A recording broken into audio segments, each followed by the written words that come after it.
शांति। 16 जुलाई 2024 प्रातः मुरली ओम शांति बाप दादा मधुबन।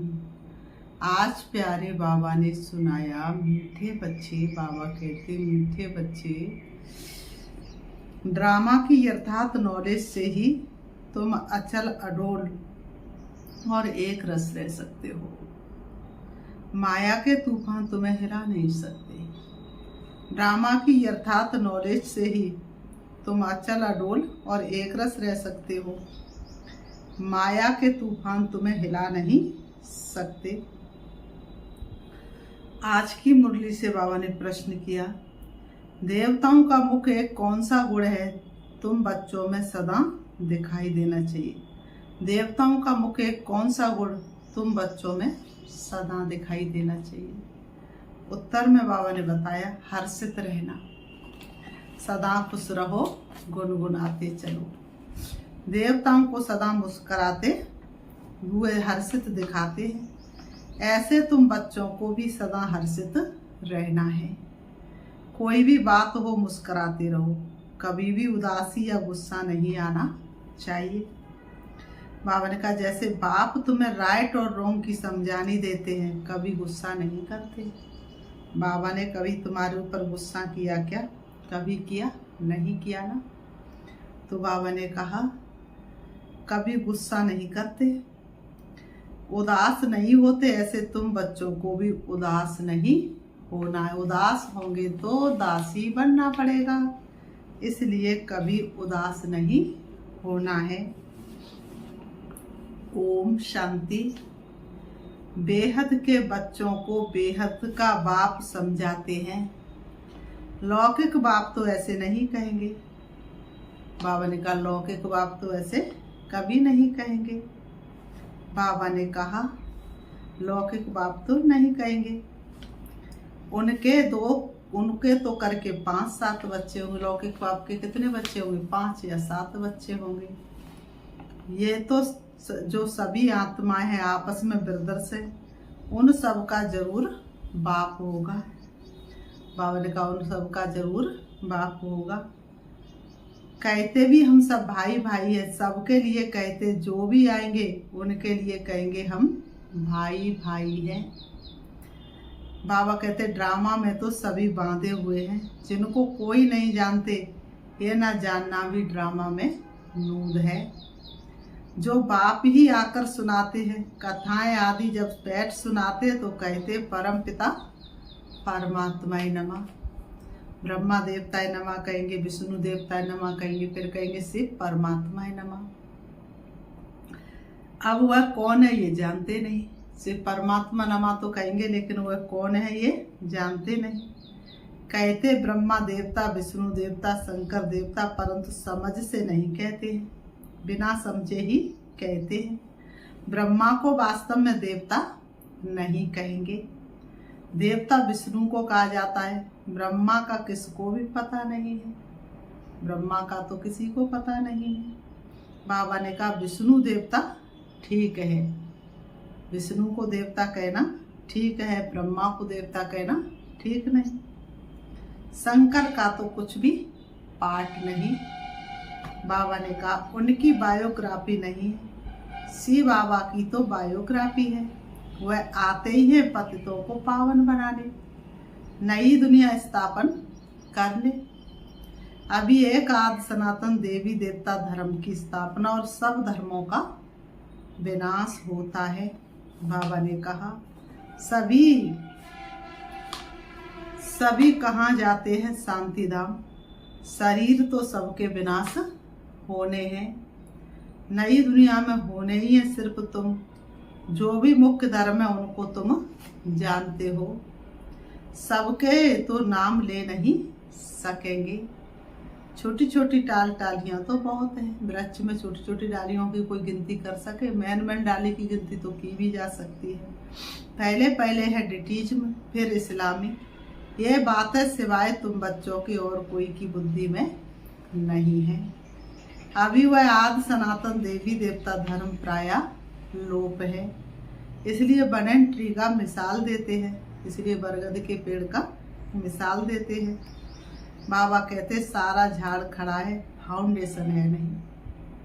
पर बनन ट्री का पेड़ किसी ने देखा होगा तो सारा पेड़ वृक्ष यों की तो खड़ा है, लेकिन क्या नहीं है, उसका फाउंडेशन नहीं है। सबसे बड़ी आयु इन बनन ट्री की होती है। तो बाबा ने कहा तो इसमें सबसे बड़ी आयु है आदि सनातन देवी देवता धर्म की। आदि सनातन देवी देवता धर्म कहाँ से शुरू होता है? सतयुग से शुरू होता है। वह जब प्राय लोप हो तब तो बाप आकर कहे कि अभी एक धर्म की स्थापना, अनेक धर्मों का विनाश होना है। आदि सनातन देवी देवता धर्म प्राय लोप हो तब तो बाप आकर के कहे कि एक की स्थापना, अनेकों का विनाश। इसलिए त्रिमूर्ति भी बनाया है। परंतु बाबा कहते अर्थ नहीं समझते।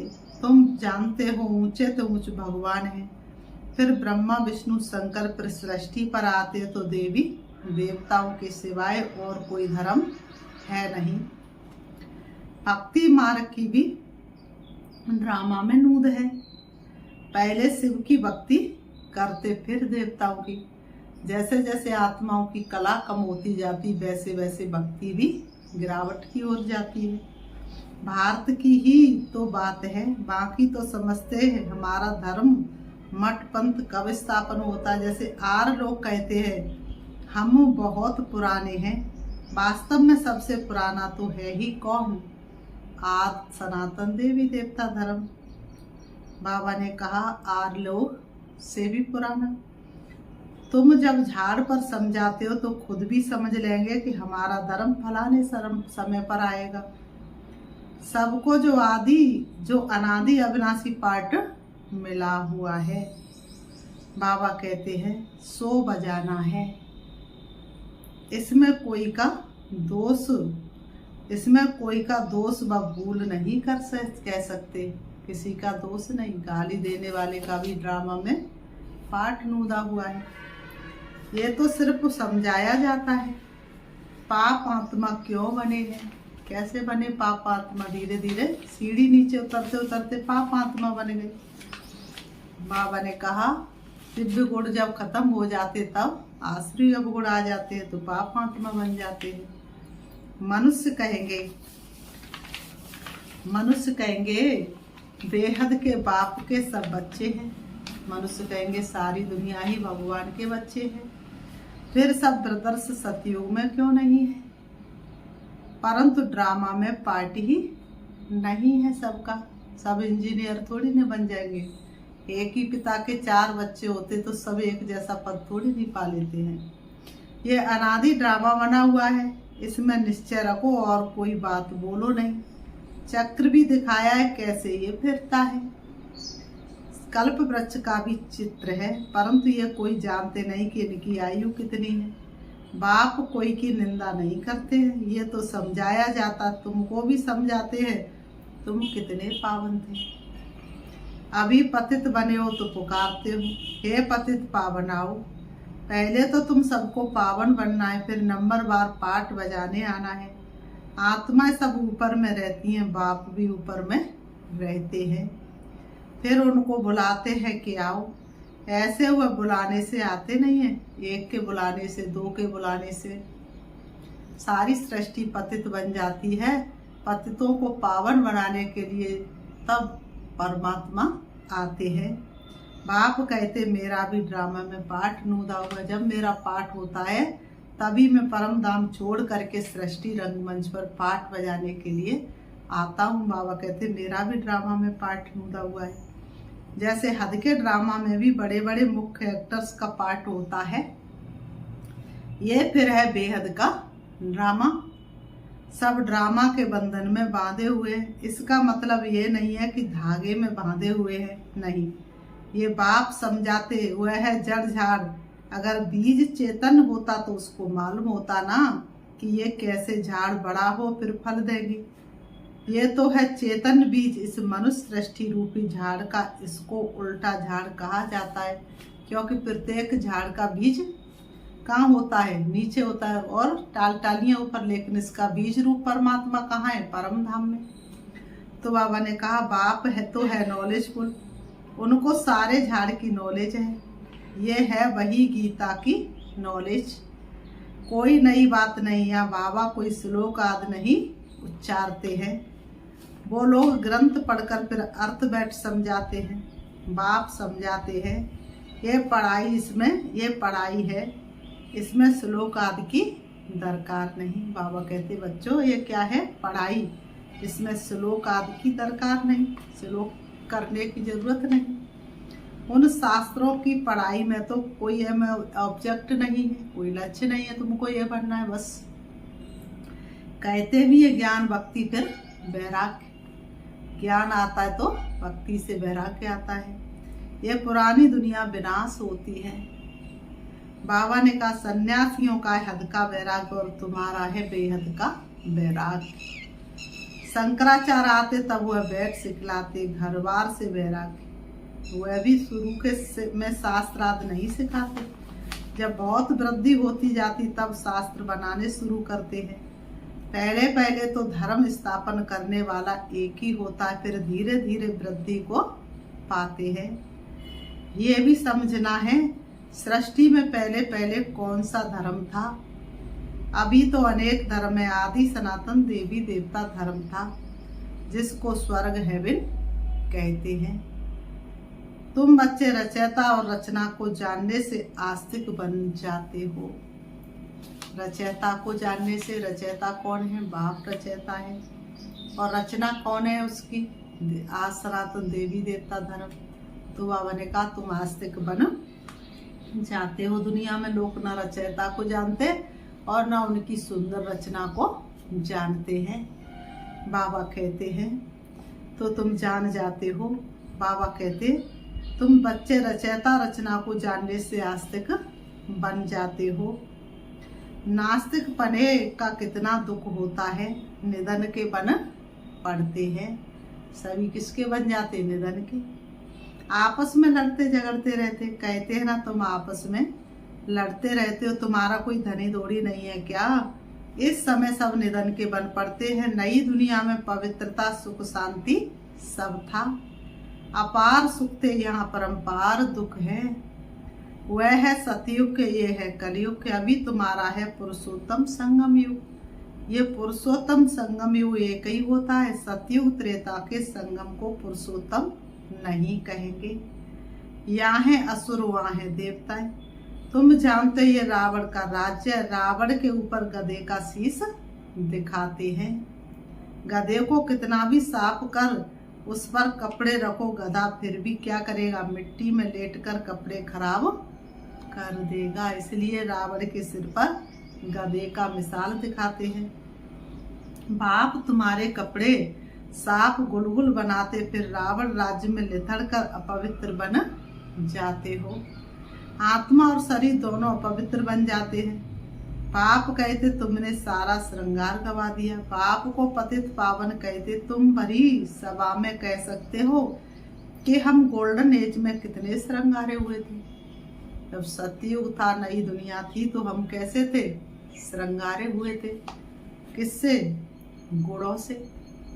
तो बाबा ने कहा कितना फर्स्ट क्लास राजभाग था, फिर माया रूपी धूल में लिथड़ कर मैले हो गए। बाप कहते ये अंधेरी नगरी है, बाबा कहते ये संसार क्या है, अंधेर नगरी है। भगवान को सर्वव्यापी कह दिया, जो कुछ हुआ हुआ हूबहू रिपीट होगा, इसमें मूझने की दरकार नहीं। 5000 वर्ष में कितने मिनट घंटे सेकंड है। एक बच्चे ने सब धर्म वालों का हिसाब निकाल कर भेजा था। इसमें भी बुद्धि व्यर्थ ही की होगी।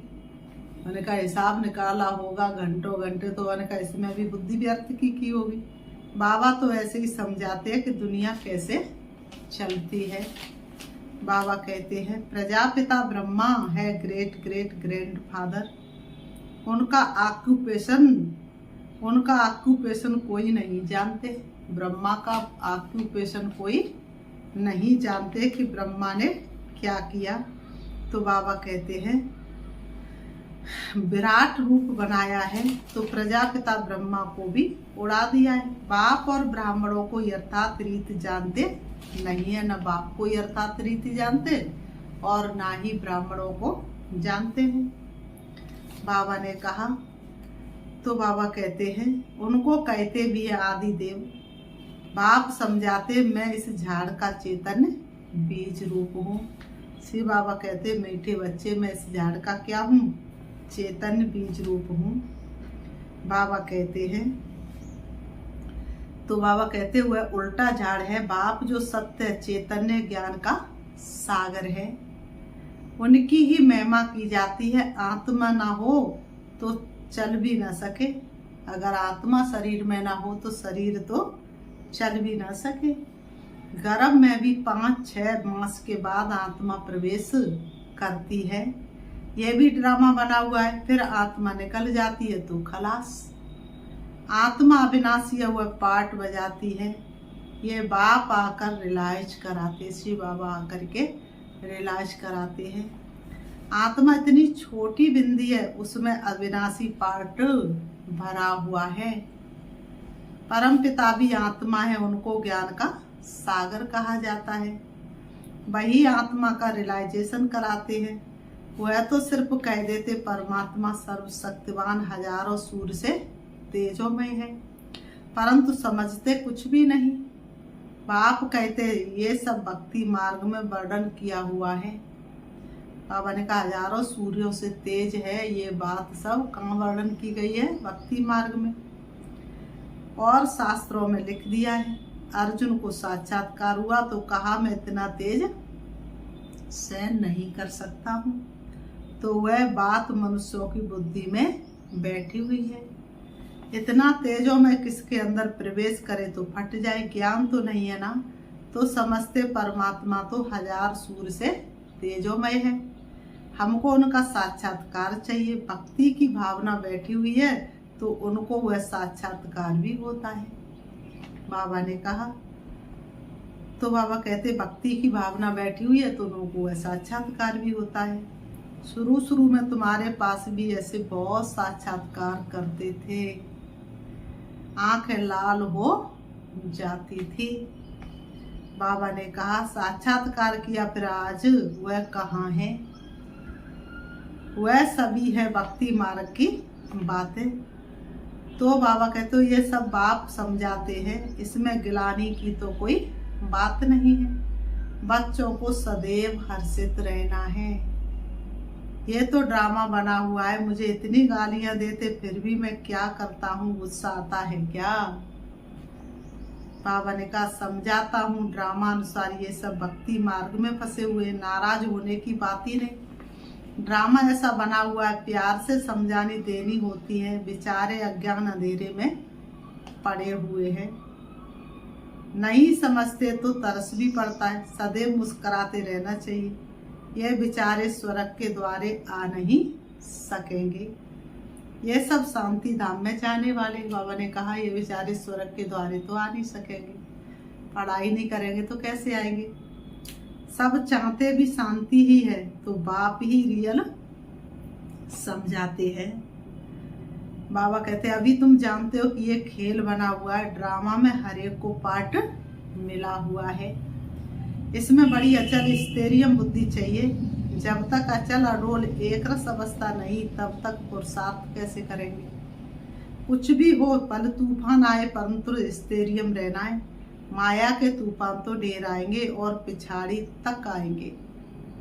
अवस्था मजबूत चाहिए, ये है गुप्त मेहनत। कई बच्चे पुरुषार्थ कर तूफान को उड़ाते रहते हैं। बाबा कहते जितना जो पास होगा उतना ऊंच पद पाएगा। जितना जो कमी कमजोरी छोड़ देगा, जितना जो दिव्य गुणों को धारण कर लेगा, उतना ही ऊंच पद पाएगा। राजधानी में पद तो बहुत है ना। बाबा का राजधानी में पद एक ही थोड़ी नहीं है, पद तो बहुत है ना। सबसे अच्छे चित्र है त्रिमूर्ति, गोला और झाड़। ये शुरू के बने हुए हैं, सबसे पहले के। विलायत में सर्विस के लिए भी ये 2 चित्र ले जाने हैं। इन पर ही वो अच्छी रीति समझ सकेंगे। इन चित्रों पर ही वो अच्छी रीति समझ सकेंगे। धीरे धीरे बाबा जो चाहते हैं कि ये चित्र कपड़े पर हो, वह भी बनते जाएंगे। बाबा ने कहा कितने अच्छे अच्छे बच्चे हैं ये, बाबा ने कहा, और बच्चों ने करना शुरू कर दिया।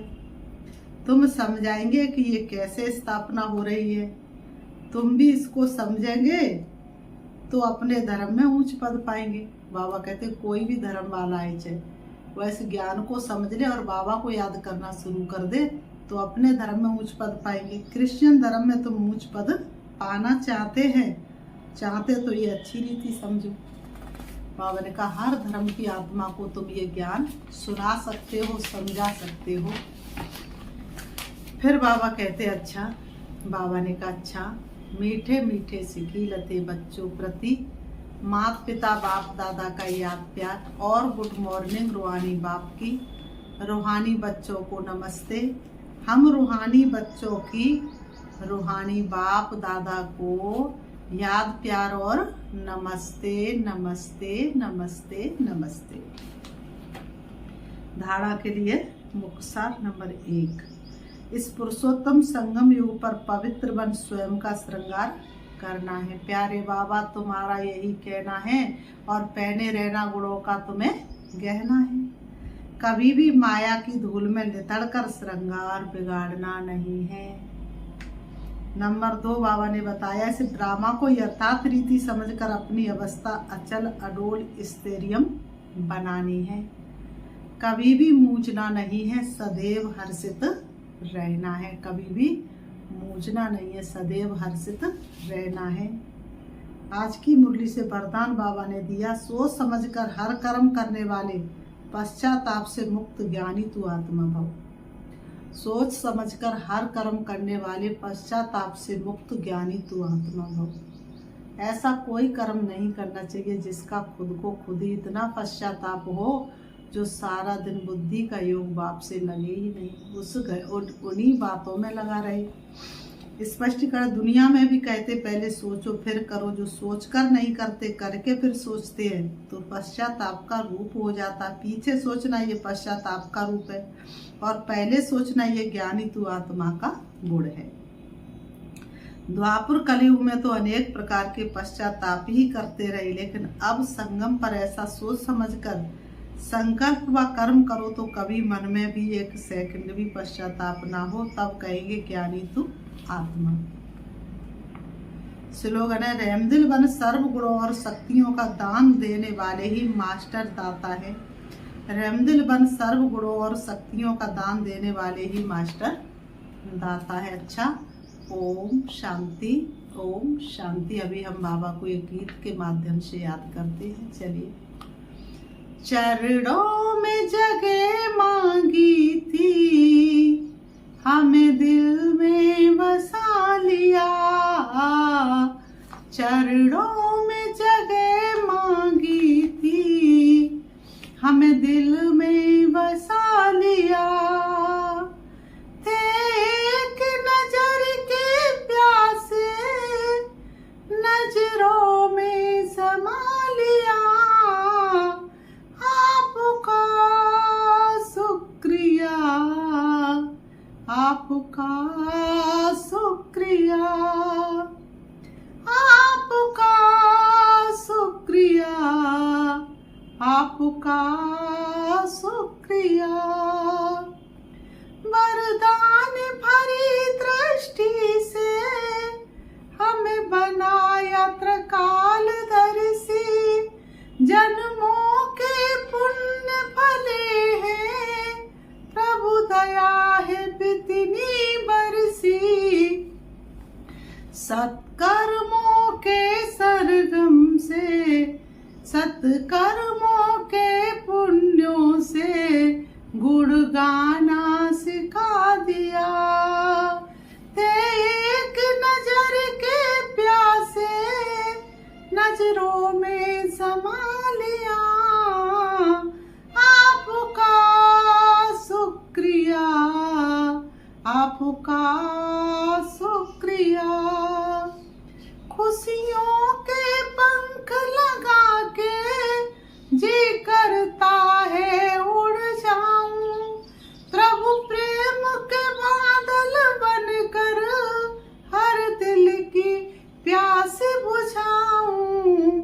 सत्कर्मों के सरगम से हमें अपना बना लिया।